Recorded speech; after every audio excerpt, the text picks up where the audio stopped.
Family kitchen. இன்றைக்கி நம்ம என்ன பார்க்க போகிறோம்? பூரியும் சன்னா மசாலாவும் பார்க்க போகிறோம். மேக்ஸிமம் எல்லா வீட்லேயும் பூரிக்கு உருளைக்கிழங்கு மசாலா தான் செய்வாங்க. இன்றைக்கி நம்ம சன்னா மசாலா பார்க்க போகிறோம். அதுக்கு சன்னா மசாலா எப்படி செய்கிறதுன்னு பார்க்கலாம். சன்னா மசாலாவுக்கு தேவையான பொருட்கள் என்னென்னு பார்த்துட்டு வந்துடலாம். பிரியாணி இலை எடுத்துக்கோங்க, லவங்கம் 4, ஏலக்காய் 2, பட்டை, இஞ்சி பூண்டு பேஸ்ட் கொஞ்சம், பச்சை மிளகாய் 2, பெரிய வெங்காயம், தக்காளி 3, எண்ணெய் தேவையான அளவு.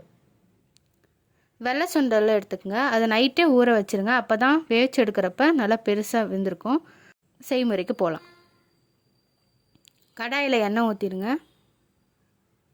எண்ணெய் காஞ்சோடனே இலை, ஏலக்காய், பட்டை, லவங்கம் இதெல்லாம் போட்டு இஞ்சி பூண்டு, வெங்காயம், பச்சை மிளகாய் இதெல்லாம் போட்டு நல்லா வதக்குங்க. அதுக்கப்புறம் தக்காளியை மிக்சியில் அரைச்சி எடுத்துக்கலாம். அதுக்கு தக்காளியை கட் பண்ணி எடுத்துக்கோங்க. நாங்கள் அரைச்சி எடுத்தாச்சு. இப்போ நல்லா வெங்காயம் நல்லா வதக்கினதுக்கப்புறமா கடைசியாக இஞ்சி பூண்டு பேஸ்ட் போட்டு நல்லா வதக்கி விடுங்க. நல்லா ப்ரௌன் கலர் வர வரைக்கும் நல்லா வதக்குங்க.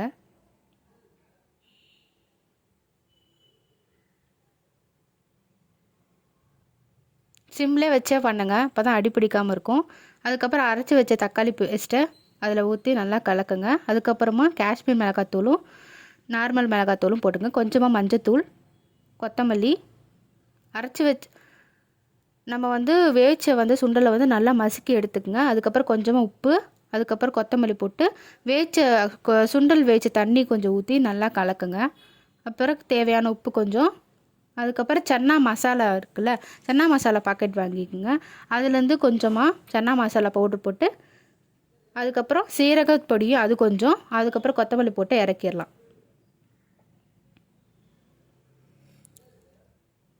நீங்களே இதை வீட்டில் ட்ரை பண்ணி பாருங்கள்.